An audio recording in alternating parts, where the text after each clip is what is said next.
আর এদিকে এসআইআর প্রস্তুতি বৈঠকে বিজেপিও বিএলএ 2 নিয়োগ নিয়ে জেলা ভিত্তিক রিপোর্ট, বুথ লেভেল এজেন্ট নিয়োগে সমস্যায় বঙ্গ বিজেপি।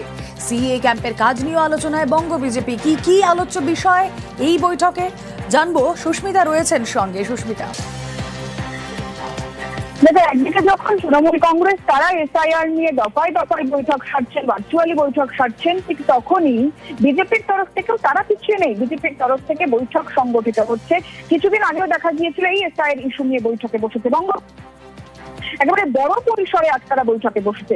এসআইআর ইস্যু নিয়ে কতখানি প্রস্তুত জেলা নেতৃত্ব, জেলায় যে জেলা ভিত্তিক, যেভাবে জোনাল ভিত্তিক, সাংগঠনিক জেলা ভিত্তিক এসআইআর ইস্যুকে মানুষের দরবারে সঠিক তথ্য আকারে পৌঁছে দেওয়ার যে কর্মসূচি দেওয়া হয়েছিল জেলা নেতৃত্বকে, সেই কর্মসূচি পালনে জেলা নেতৃত্ব, জেলার সাংগঠনিক কর্মকর্তারা কতখানি সফলভাবে সংগঠিত করতে পারছেন, সেই সমস্ত বিষয়ে আজ রিপোর্ট পেশ হবে। এছাড়াও বিএলএ 2 নিয়োগ, সেই নিয়োগ নিয়ে বিজেপি কার্যনাকানি সভা দেখাচ্ছে, রাস্তানা বুঝতে হচ্ছে বঙ্গ বিজেপিকে। তার কারণ এর আগেই আমরাই বলেছিলাম যে বিএলএ 2 হতে চাইছেন না অনেকে, নাম দিয়েও নাম উইথড্র করছে অনেক বিজেপি কার্যকর্তা। সেই বিএলএ 2 নিয়োগ নিয়ে, সেই নিয়োগের পদ্ধতি, নিয়োগের তালিকা, জেলা ভিত্তিক, সাংগঠনিক জেলা ভিত্তিক, বুথ ভিত্তিক, সেই সমস্ত তালিকা পেশ হতে পারে বলেও জানা যাচ্ছে। ইতিমধ্যেই সেই বৈঠক চলতে উপস্থিত রয়েছেন সুনীল বানসাল, বিপ্লব দেব, শ্রমিক ভট্টাচার্যের মতো নেতৃত্ব। এবং আজ সন্ধ্যায় আরো একটি বৈঠক রয়েছে, কিন্তু মূলত বিজেপির প্রমুখ যারা শীর্ষ নেতৃত্ব, প্রথম সারির সেই নেতাদের যে কোর কমিটির বৈঠকে উপস্থিত থাকবেন সুনীল বানসাল, ভূপেন্দ্র যাদব, সুকান্ত মজুমদার, শুভেন্দু অধিকারী, শ্রমিক ভট্টাচার্যের মতো নেতৃত্ব, যারা মূলত এই রাজ্যে নির্বাচনী কার্যকলাপ এবং এসআইআর এবং সিএএ ক্যাম্প, সেই সমস্ত গোটা বিষয়টি নিয়ে রাজ্যের জনসংযোগ প্রচারে কতখানি অগ্রণী ভূমিকা গ্রহণ করবে বিজেপি আগামী নির্বাচনের রূপরেখায় আজ এই বিজেপি দপ্তর থেকে এই বৈঠকের মাধ্যমেই সিদ্ধান্ত গৃহীত হবে বলেই মনে করা হচ্ছে। বেশ। অনুপ্রবেশ ইস্যুতে বিরোধীদের কড়া আক্রমণ মোদীর। ভোট ব্যাংকের রাজনীতির অভিযোগ তুলে চড়া সুর, সব অনুপ্রবেশকারীকে দেশছাড়া করা হবে হুঙ্কার প্রধানমন্ত্রী।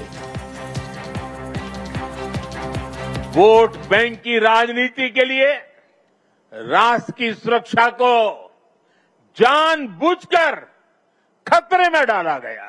जब हम इस विषय को गंभीरता से उठा रहे हैं तो कुछ लोग देश हित से ज्यादा अपने स्वार्थ को ऊपर रख रहे हैं।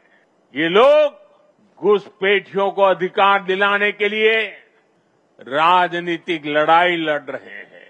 इनको लगता है कि देश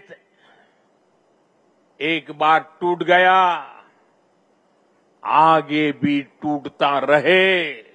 हम भारत में रह रहे हर घुसपैठिए को बाहर निकाल करके ही रहेंगे।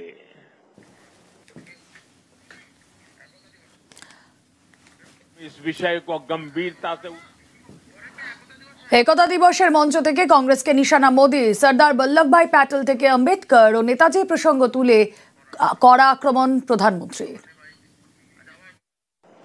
आजादी के बाद जिन लोगों को देश ने दायित्व सौंपा, उन्हीं लोगों ने वी द पीपल की स्पिरिट की हत्या करने का प्रयास किया। उन्होंने अपनी सोच और विचारधारा से अलग हर व्यक्ति और संगठन का तिरस्कार किया। देश में राजनैतिक छुआछूत को एक कल्चर बना दिया गया था। हम सभी को पता है कांग्रेस सरकारों में सरदार पटेल और उनकी लेगेसी के साथ क्या क्या हुआ है। इन लोगों ने बाबा साहब आम्बेडकर के साथ जीते जी और उनके जाने के बाद भी क्या किया, नेताजी सुभाष चंद्र के साथ क्या किया, डॉक्टर लोहिया और जयप्रकाश नारायण जैसे लोगों के साथ भी कांग्रेस ने यही किया। हमें गर्व है देश को बांटने वाली इस राजनीतिक छुआछूत को खत्म किया है। কংগ্রেসের বিরুদ্ধে মিথ্যাচার, ইতিহাস মুছে ফেলার চেষ্টা নরেন্দ্র মোদীর। পাল্টা তোপ মল্লিকার্জুন খাড়গের। 1964 में आरएसएस और जमात इस्लामी से सरकारी कर्मचारियों के जुड़ाव पर रोक लगा वल्लभ भाई पटेल के जमाने में ही लग गई। कांग्रेस को हर बात के लिए दोष देते हैं, लेकिन आपके करतूत क्या है वो आप देख लीजिए। आपको कुर्सी मिली इसीलिए पूरा इतिहास को मिटाने का कोशिश मत करो। ये हमेशा पंडित जवाहरलाल नेहरू जी और वल्लभ भाई पटेल को झगड़ा लगाने की कोशिश करते। नेहरू जी ने खुद यह कहा है, भारत की एकता का शिल्पी, और पटेल जी ने नेहरू को कहा देश के आदर्श और जनता के नेता। পরিবারতন্ত্র থেকে সন্ত্রাসবাদ, একের পর এক ইস্যুতে কংগ্রেসকে নিশানা মোদির। কাশ্মীরের প্রসঙ্গ টেনেও হাত শিবিরকে তোপ। सरदार साहब ने देश की संप्रभुता को सबसे ऊपर रखा, लेकिन दुर्भाग्य से सरदार साहब के निधन के बाद के वर्षों में देश की संप्रभुता को लेकर तब की सरकारों में उतनी गंभीरता नहीं रही। सरदार साहब की नीतियों पर चलने की जगह रीढ़ विहीन रवैये को चुना। जैसे उन्होंने बाकी रियासतों का विलय किया, वैसे ही पूरे कश्मीर का विलय हो, लेकिन नेहरू जी ने उनकी वो इच्छा पूरी नहीं होने दी।